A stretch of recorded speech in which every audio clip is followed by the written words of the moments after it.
سلام دوستان، امروز میخوام براتون در مورد یکی از مفاهیم امنیت سیستم عامل و همینطور سسپ صحبت کنم. میخوام در مورد RMC یا Reference Monitor Concept خیلی ساده توضیح بدم که چی هستش. خیلی از دانشجوها این بخش رو با Security Kernel و Trusted Computing Base قاطی میکنن و حالا توی این ویدیو سعی میکنم که بین اینها توضیح بدم تفاوت‌ها چی هست تا اینها رو متوجه بشید و اینا پایه بسیار سیستم‌های امنیتی مدرن هستن. البته اونا رو هم میتونید بفهمید. خب ریفرنس مانیتور کانسپت در واقع یک ایده یا مدل امنیتیه. پس یادتون باشه RMC فقط کانسپت همطور که اسمش هست یه ایده است، یه مدل امنیتیه که میگه هر دسترسی به منابع توسط یوزر باید به اصطلاح اگه یوزر میخواد دسترسی منابع سیستم داشته باشه باید کنترل و بررسی بشه و بین این به اصطلاح اگه اون منابع آبجکت بگیریم یوزر و سابجکت، بین سابجکت و آبجکت این ریفرنس مانیتور میشینه و یوزر مستقیم به فایل دسترسی نمیتونه داشته باشه. حالا ریسورس ما ممکنه فایل باشه، اپلیکیشن باشه، یه پروسس باشه، سیستم عامل میخواد دسترسی داشته باشه به پروسس، یا دیتابیس باشه، حافظه باشه. تمام اینها میتونن ریسورس های ما باشن، ابجکت ما باشه و همیشه بین اون سابجکت و آبجکت باید یک واسطه امنیتی قرار بگیره و اون تشخیص بده که این دسترسی مجاز هست یا نه و در مورد این اکسس تصمیم بگیره که به این میگم مدییشن، واسطه، یعنی به این به اصطلاح واسطه گری، میانجیگری امنیتی، مدییشن. خب تصور کنیم میخوایم وارد اتاق بشین. شما مستقیم وارد اتاق نمیتونید بشید. اول نگهبان کارت شما رو چک میکنه و هویت و مجوز شما رو چک میکنه و بعد اجازه ورود رو صادر میکنه. تو سیستم های کامپیوتری هم همین اتفاق میفته. پس یوزر مستقیم به ریسورس وصل نمیشه بلکه از طریق اون RMC یا Reference Monitor Concept وصل میشه. اگر یه وقت برنامه بتونه بدون بررسی امنیتی مستقیم به فایل حافظه برسه، یعنی این میدییشن شکسته شده و امنیت سیستم آسیب دیده. همین دلیل در CISSP اصطلاح Complete Mediation بسیار مهمه. Complete Mediation یعنی تمام اکسس ها بدون استثنا باید بررسی بشن و هیچ راه بایپس یا میانبری وجود نداشته باشه. 3 ویژگی بسیار مهم هستش برای ریفرنس مانیتور که واقعا هم عاشق سوال در مورد این هاست. یکی این که باید تمپر پروف باشه، یعنی مکانیزم امنیتی نباید قابل دستکاری باشه، یعنی نه مالور بتونه اونو تغییر بده، نه هکر، نه یک یوزر بتونه این قوانین امنی رو تغییر بده، خاموش کنه، دور بزنه، بایپس کنه. فرض کنید نگهبان یه ساختمان رو بتون با رشوه یا فشار فریب بدین و قوانین رو دور بزنین یا تغییر بدین. خب این نباید اتفاق بیفته. پس تمپر پروف باشه. فایل های سیستم عامل در ویندوز یا لینوکس خیلی حیاتی هن، تمپر پروف باید باشن. اجازه تغییر اونها به هیچ عنوان اجازه تغییر نداریم. مفهوم تغییر فرض بفرمایید اینتگریتی هستش دیگه. در اون مدل ترایاد CIA ما confidentiality، integrity، availability بودش اگر خاطرتون باشه. اینتگریتی مربوط به تمپر پروف میشه یعنی سالم ماندن و تغییر نکردن مکانیزم امنیتی.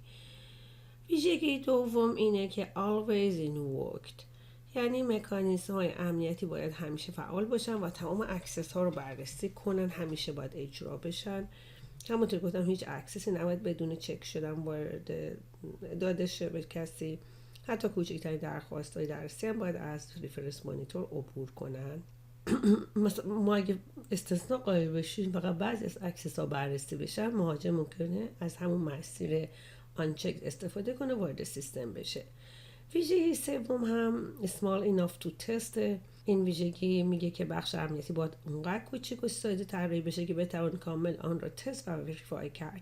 هرچه سیستم پیچیده‌تر بشه احتمال باگ و والنرابیلیتی بیشتر میشه. تصور کن یک گاف صندوق ساده با یک قفل محکم دارین، تست کردن امنیت اون راحت‌تر از گاف صندوقی که از AI استفاده کنه، از بلوتوث استفاده کنه، از وای فای استفاده کنه، 10 سنسور و صدها تنظیمات مختلف داشته باشه. پس اینجا هم باید ساده باشه و قابل وریفای شدن. یعنی در سیستم عامل هم اگه بخش امنیتی خیلی بزرگ و پیچیده باشه دیگه نمیتونیم مطمئن بشیم که سیستم هیچ والنرابیلیتی و نقطه ضعفی نداره. و حالا میدونی که این کانسپت مانیتورینگ توسط سکیوریتی کرنل ایمپلیمنت میشه، اجرا میشه. سکیوریتی کرنل تا حد ممکن کوچک باید طراحی بشه تا بتونیم اون رو دقیق تست کنیم و حتی گاهی با فرمال وریفیکیشن و اثبات ریاضی تستش کنیم. یکی از مهمترین بخش های این ویدیو ما یا امتحان استست اینه که فرق بین اون کانسپت ریفرنس مانیتور و سکیوریتی کرنل رو بفهمیم، چون خیلی ها فکر میکنن این دو یکی هستن ولی دقیقاً اینطور نیست. همونطور گفتم اون کانسپت یعنی میگه باید مکانیزمی وجود داشته باشه که همه اکسس ها رو کنترل کنه، اما سکیوریتی کرنل پیاده سازی واقعی اون کانسپته، یعنی بخشی از سیستم عامل که واقعا اکسس کنترل رو اینفورس میکنه و تصمیم های امنیتی رو اجرا میکنه. مثلا اگه بخوایم با مثال فرودگاه توضیح بدیم، RMC مثل قانون فرودگاهی که میگه همه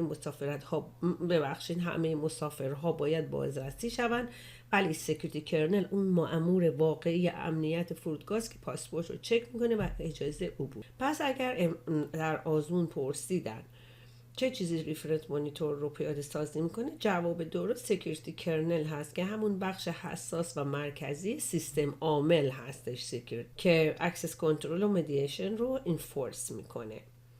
پس بخش امنیتی سیستم عامل هست. کرنل که دیگه خودتون میدونین قسمت سیستم. خب اینو که متوجه شدین، حالا بریم سراغ Trusted Computing Base یا TCP. TCP یا دوباره بگم Trusted Computing Base یکی از مفاهیم بسیار مهم آزمون CISSP هست. TCP یعنی تمام اجزایی که امنیت سیستم به اونها وابسته است. یعنی اگر یکی از اونها خراب بشه یا کامپرومایز بشه، امنیت کل سیستم ممکن از بین بره. یادتون باشه TCP. حالا TCP شامل چی چیزهایی میشه؟ شامل هاردور میشه، فرمور میشه. فرمور که میدونی اون قسمتیه که مثلا که توی کارخونه اومدن توش چیپ سخت افزاری که توش تو کارخونه نرم افزار نوشتن، خب تغییر نیست، اون میگن فرمور. همونطور گفتم TCP شامل فرمور، هاردور، بخش‌هایی از اپراتینگ سیستم، مکانیزم‌های امنیتی و سکیوریتی کرنل میشه. پس سکیوریتی کرنل بخشی از TCP هست، ولی TCP فقط سکیوریتی کرنل نیست. اگر بخوایم تشبیه ساختمان امنیتی رو ادامه بدیم، TCP کل سیستم امنیت ساختمانه، یعنی دوربین ها، قفل ها، نگهبان ها، اتاق کنترل، کارتخوان ها و بله کل اون سیستم ها و نرم افزارهای امنیتی. اما سکیوریتی کرنل فقط اون بخش مرکزی و حیاتی کنترل امنیته، یعنی مغز تصمیم گیری امنیتی ساختمون. خب پس دوباره سکیوریتی کرنل زیر مجموعی از TCP هستش، قسمتی از اونه. وقتی کرنلش رو نگاه میکنی یادتون باشه این بخش مرکزی، بخش حیاتی، مغز تصمیم گیری امنیتی ساختمونه. رابطه این سه مفهوم خیلی مهمه. رابطه بین RMC و Security Kernel و TCP. RMC ایده کنترل تمام اکسس ها هست، Security Kernel پیاده سازی واقعی آن ایده هاست و Trusted Computing Base یا TCP مجموعه تمام اجزای مورد اعتماد امنیتی سیستمه که Security Control هم داخل اون قرار میگیره. در نهایت یکی از نکات طلایی سیسپ این هستش که هرچه TCP کوچیکتر باشه سیستم امن‌تر و قابل اعتماد تره، چون اتک سرفیسش کمتر میشه و والنرابیلیتی کمتر میشه و تست و وریفای اون آسونتر و راحتتر میشه. به همین دلیل در طراحی سیستم های امن همیشه تلاش میکنن بخش های تراستد و حیاتی سیستم تا حد ممکن مینیمال و ساده باقی بمونه.